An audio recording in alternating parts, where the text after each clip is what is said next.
စဉ်းစားမိတာစားဖို့ပါပဲမျက်စိမိတ်လို့အိတ်တဲ့ထီတော့စားချင်နေတယ်ဝတ်နဲ့ပလက်စိတ်ညစ်တဲ့ခါစားမိတာပဲ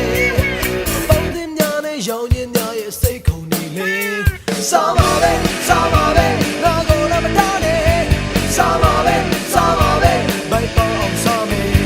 စားပါပဲစားပါပဲဘိုက်စားအောင်စားမယ်ဟိုစိတ်ချစ်တဲ့မင်းလေးကတော့စိတ်ကုန်နေတယ်